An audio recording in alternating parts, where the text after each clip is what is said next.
Welcome, everybody. This is your friendly neighborhood Frito Bandito, Richard Gonzalez. And on today's second episode of Toilets, Titles, Bathroom Breaks, second strategy on how to draft in Scott Fishbowl. This one I will be going over. If you didn't watch the first episode, go back and watch the first episode where I broke down on how I drafted with Mahomes starting out at the 101. So on this second strategy, we are going to break down on a second mock draft how I did, where I went Travis Kelce first overall.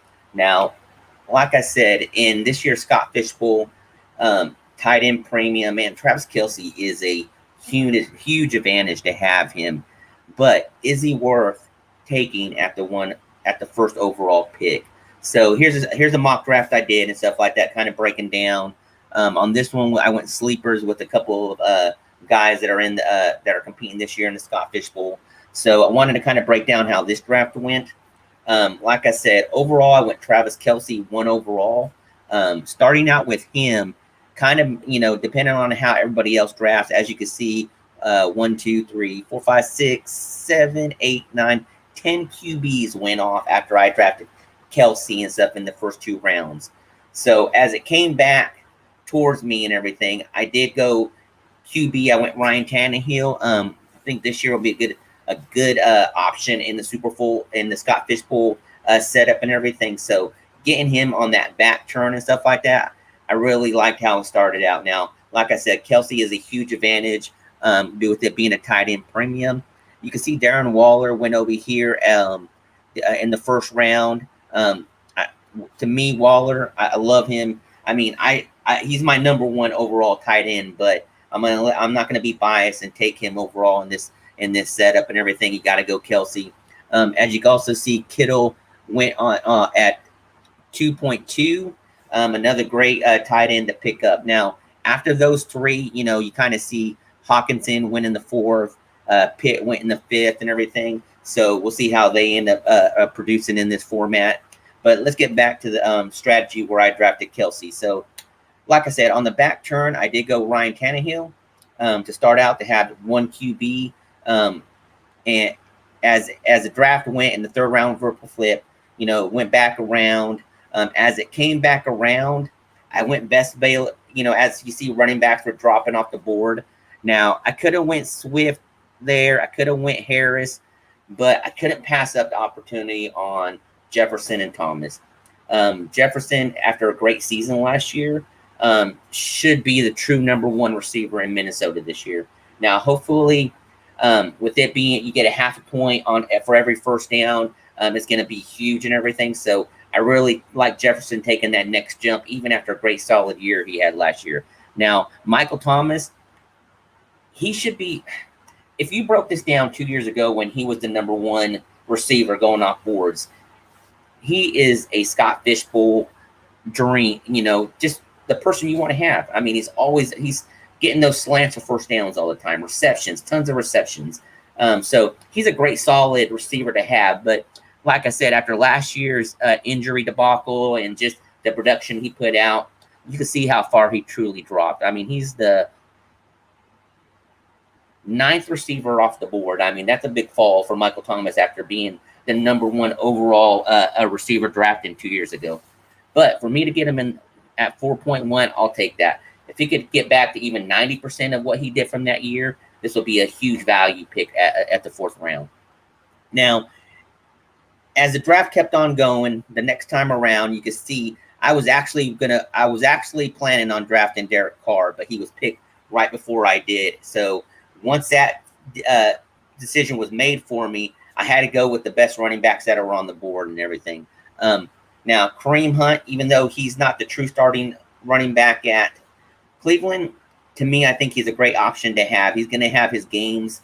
And, with me falling around with Javonte Williams, I would love to see him be the number 1 running back start of the season and everything.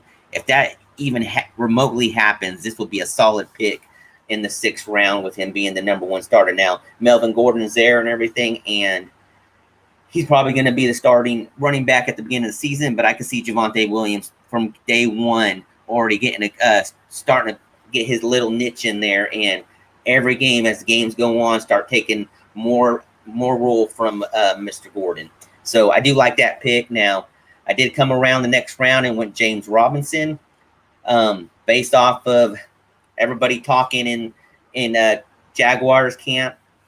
Hopefully, he is still going to be the number one running back.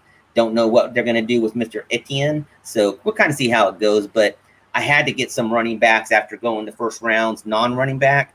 So to have Hunt, Javonte Williams, and James Robinson with Kelsey, Tannehill, Jefferson, and Thomas, I think it's a great start.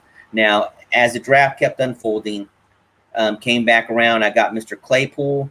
Hopefully, he could show that he could step up and maybe fight Deontay Johnson for that number one role. You know, you got Juju there, but I think Juju is going to be that possessional receiver and everything. And I think Deontay Robinson and Claypool ends up being those go-to guys down the field and just clutch kind of players. I did follow up after getting Tannehill with it being a super flex league.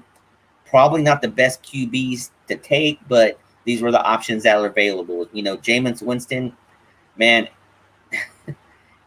he could be a win, but he could be a huge loss. I mean, if he throws interceptions like he did a couple years back in this scoring format, Jameis Winston is really going to hurt me. Deshaun Watson, I went ahead and took him at the 10th overall pick and stuff. If he does end up playing, this could be a huge, huge win for me. But that's going to be determined as the rest of the summer goes on.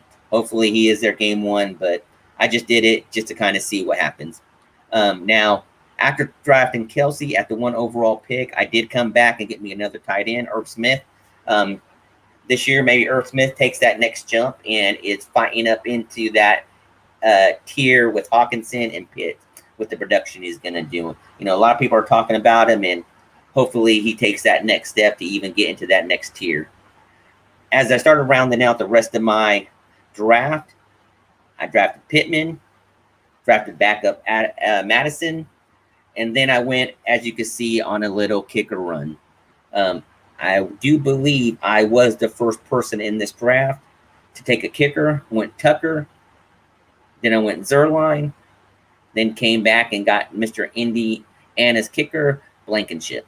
Now, like I said, at that point, you got some other great, some role players coming off, but as this year you can flex kickers in the flex spot. So you know what? Let's go ahead and take some kickers just to see how it unfolds. But as you can see, when I made that first pick, it kind of started a trend. Everybody started picking up kickers towards the end. Maybe does that happen in the live draft? We'll see how it goes. Now, I did follow it up with Mr. Garoppolo in round number 17. If he does end up being the starting QB at the beginning of the season and stuff like that, I do have that fourth option of QB just to have some depth and stuff like that and see if he can't have a great season knowing that he has Mr. Lance fighting behind him to take his spot, and maybe he goes out and produces some great numbers. Now, as we started winding down, I did draft Chuba Hubbard. If McCaffrey gets injured and stuff like that, he's going to step into that role. Now, he ain't going to produce like McCaffrey would, but with him being a rookie this year, he's set up to be a good backup in case McCaffrey does get injured. And as you know, last year, Mike Davis and stuff like that stepped in pretty good when McCaffrey got hurt last year. To me, I feel like a sleeper in this draft, and probably in just any redraft or dynasty drafts, is Lynn Bowden. Towards the end of last year and everything, I mean, he started producing some great numbers and everything. You know, he was drafted by the Raiders, but before the season started, got traded to Miami. And he has that role where he can come out of the backfield. He's good underneath as a slot. Last year, he had some great games and everything. And I could see him picking up at where he did last year with them adding Waddle and stuff like that. A crowded receiver room at Miami, but he showed that he could produce if given the option. You know, my last three picks, Jordan, McKinnon, Renfro, just kind of picking up some depth at those positions and everything. McKinnon going to Kansas City. You know, he almost kind of makes me think he's a good fit for Kansas City playing in that passing game. He can catch out of the backfield and everything. He's going to be one of those players that comes in with certain rules, third down back and everything, but obviously with his talent, he could produce catching that ball out of the backfield. So, like I said, this is the second draft that I did where I went Kelsey. I don't know, man. I like the way it went. I mean, I got some great receivers and stuff like that. I just don't feel 100% confident in my running back room and everything. And when I normally draft, I go running backs. That's how I've always been, and it's always all will. But like I said, not a bad team. Here is an option for you to look at if you wanted to go Kelsey first to kind of see how it fell. As you could also see how everybody else drafted and kind of where these players were going. So this is my second mock strategy, drafting Kelsey first in the Scott Fishbowl.